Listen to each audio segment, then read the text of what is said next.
জেলে কাটানোর দিনগুলোর কষ্ট কি কেবল জেলের বাসিন্দারাই ভালো বোঝেন? আর বিপদের দিনে বলিউডের ড্রামা ভুলে একে অপরের পাশে দাঁড়ানো কি সত্যিই সম্ভব? বলিউডে নাকি কেউ কারো বন্ধু হয় না, কিন্তু মাদক কাণ্ডের জট বোধহয় রিয়া চক্রবর্তী আর আরিয়ান খানকে বেশ ভালোই জুড়ে দিয়েছে।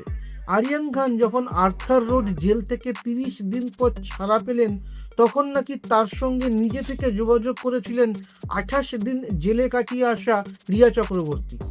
এতদিন বাতাসে যে গুঞ্জন ভাসছিল, এবার রিয়া নিজেই তাতে শিলমোহর দিয়ে দিলেন। রিয়া স্পষ্ট বলেছেন, হ্যাঁ, আমি আরিয়ানের সঙ্গে যোগাযোগ করেছিলাম, কারণ ওর ঘটনার সঙ্গে আমার ভাই সৌভিকের খুব মিল ছিল এবং আমি জানতাম ওই সময় মানসিক অবস্থা কেমন থাকে। রিয়া আরও জানিয়েছেন, কটাক্ষের শিকার হয়েও হুমা কুরেশি, শিবানী দান্ডেকারের মতো বন্ধুরা যেভাবে তার পাশে ছিল, সেটাই তার বড় ভাগ্য।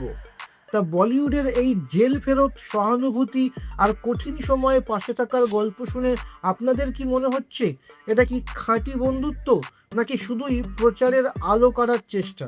আপনার মতামত কমেন্ট করুন। আপনার নিজের জন্য বা নিজের ব্যবসার জন্য পার্সোনাল বা বিজনেস ওয়েবসাইট তৈরি করতে চান, অথবা তৈরি করতে চান আধুনিক মোবাইল অ্যাপ, কোথায় যোগাযোগ করবেন, কিভাবে শুরু করবেন বুঝতে পারছেন না?